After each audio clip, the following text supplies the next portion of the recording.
Dalam agama Islam, setiap sesuatu yang bernilai kebaikan maka dianjurkan untuk mengucapkan basmalah, atau dengan kata lain Bismillahirrahmanirrahim.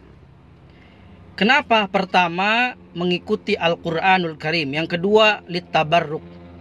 Apakah bismillah memberikan berkah kepada kita yang muslim? Pasti. Jangankan kita yang muslim, yang non muslim sekalipun itu dapat diberikan faedah berkah dengan lafaz Bismillahirrahmanirrahim.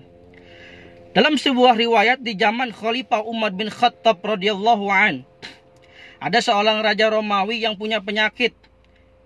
Penyakitnya nggak kunjung sembuh. Padahal raja ini punya puluhan tabib, bahkan ratusan tabib, tapi tak mampu untuk menyembuhkan penyakitnya. Apa penyakitnya? Penyakitnya palanya ngebet, kayak ditusuk-tusuk pakai batu es. Kalau nih hari mungkin bisa dibilang migrain. Luar biasa. Udah jungkir balik, dikekepin sama bini, kagak baik-baik. Masih aja sakit. Bingung ini raja, nyurat kepada Umar bin Khattab. Wahai Umar, pemimpin muslim, kira-kira ente punya nggak obat buat ngobatin penyakit saya? Atau punya nggak tabib yang bisa nyembuhin penyakit saya? Umar bin Khattab menulis sebuah surat dengan memberikan sebuah peci. Sampailah kepada raja, dibaca surat ini, dipakai peci itu. Ini raja begitu sakit kepala, senut-senut kepalanya, dipakai peci yang dari Umar bin Khattab, hilang senut-senutnya. Dibuka, sakit lagi, luar biasa. Pakai lagi, sembuh. Ini raja bingung. Gua kagak minum obat apa-apa, kagak minum air apa-apa, tapi bisa sembuh penyakit gua. Yang namanya orang kan penasaran. Akhirnya nih peci yang dari Sayyidina Umar bin Khattab dibuka. Dibongkar ini peci, ternyata ada secarik kertas yang bertuliskan Bismillahirrahmanirrahim. Fata'ajjaba anhu min hadzal amr. Kaget ini raja. Itu kepada non muslim. Bahkan ulama-ulama dahulu, wali-waliullah, itu bisa naik kewaliannya kadang-kadang bukan karena ibadahnya. Ada seorang ulama, katakanlah namanya Al-Imam Bisri Al-Hafi. Beliau hidup di zamannya Imam Ahmad bin Hanbal, ulama mujtahid nomor 4 seba'da Al-Imam Syafi'i radhiyallahu an. Ini Imam Bisri, seorang ulama hidup di zaman itu, naik keulamaannya bukan dari segi ibadah ternyata.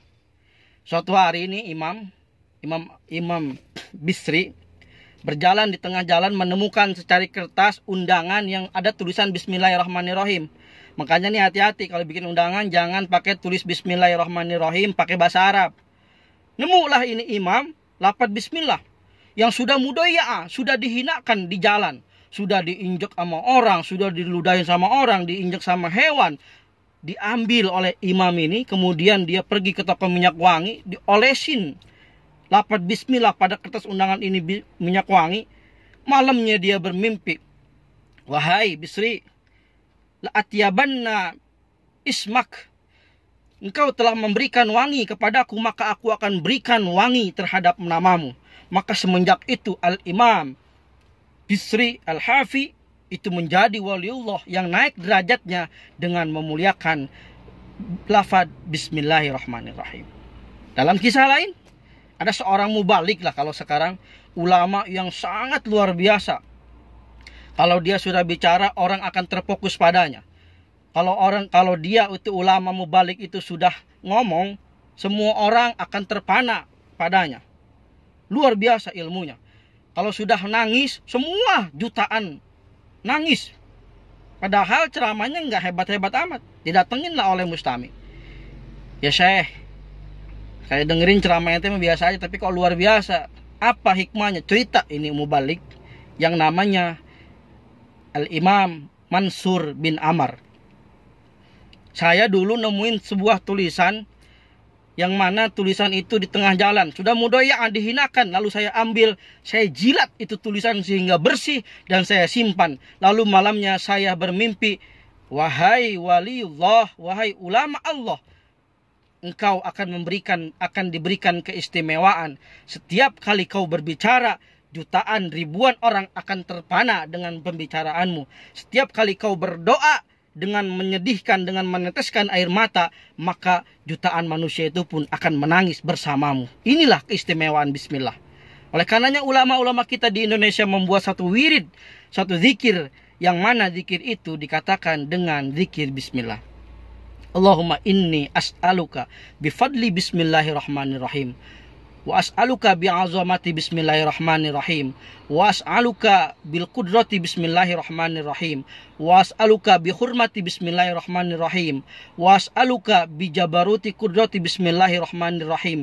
Yassir lana umurad dunya wakhtim lana a'malas sholihah. Itulah doa keistimewaan orang yang senantiasa membaca bismillah. Mudah-mudahan kita semua senantiasa dalam melaksanakan semua aktivitas kita, mau masakkah, mau ngojekkah, mau kulikah kita, mau ngajarkah kita, mau megang apapun kita, ucapkan lafaz bismillahirrahmanirrahim agar senantiasa hidup kita diberikan keberkahan oleh Allah Subhanahu wa taala.